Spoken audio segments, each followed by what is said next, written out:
And here's the next package. இந்த குட்டி கவருக்குள்ளே lights இருக்குது, கோல்டன் லீஃபி லைட்ஸ். எனக்கு இந்த டிசைன் ஃபர்ஸ்ட் டைம் பார்த்ததோ பிடிச்சிருச்சு. So I ordered it. இதை வந்து பேட்ரி போட்டு யூஸ் பண்ணும், அப்புறமா நோண்டலாம் அப்படின்னு சொல்லிட்டு வச்சுட்டேன். பிகாஸ் நான் இதை ஓப்பன் பண்ணது ரொம்ப லேட் நைட். ஸோ அப்புறமா பார்ப்போம்ட்டு வச்சுட்டேன். அந்த second one is floral kind of ஒரு லைட்.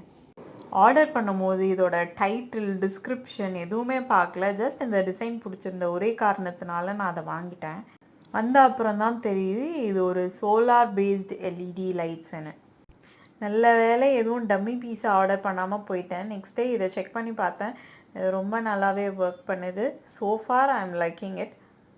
எப்படி வேலை செய்யுதுன்னு பார்க்கலாம்.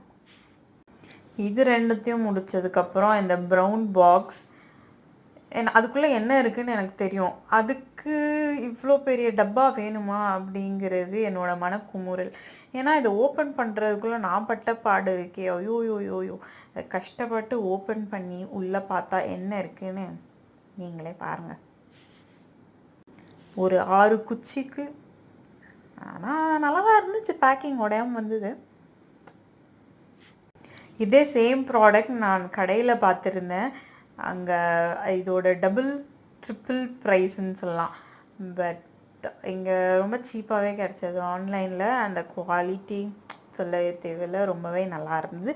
அண்ட் சேம் நான் அங்கே கடையில் பார்த்த சேம் குவாலிட்டி வித் சீப்பு ப்ரைஸ்.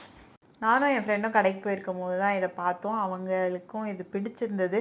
ஸோ அவங்களுக்கு ஒரு 3 ஸ்டிக்ஸ், எனக்கு ஒரு 3 ஸ்டிக்ஸ் அப்படின்ற மாதிரி வாங்கினேன். பட் எனக்கு இதோட குவாலிட்டி ரொம்ப பிடிச்சிருக்கிறதுனால I am going to reorder it.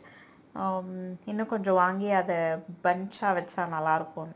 இந்த ஆன்லைன்லலாம் நம்ம ஃபீல் பண்ண வாங்குறோம், ஐ மீன் டச் பண்ணி அவர் பார்த்து அப்படி வாங்கும் போது அது சக்ஸஸ் ஆனால் ரொம்ப நல்லாயிருக்கு. இந்த சந்தோஷத்தோடவே அடுத்த ப்ராடக்ட் நான் ஓப்பன் பண்ணேன். அதை ஓப்பன் பண்ணும் போதே நான் அப்படியே டவுன் ஆகிட்டேன்.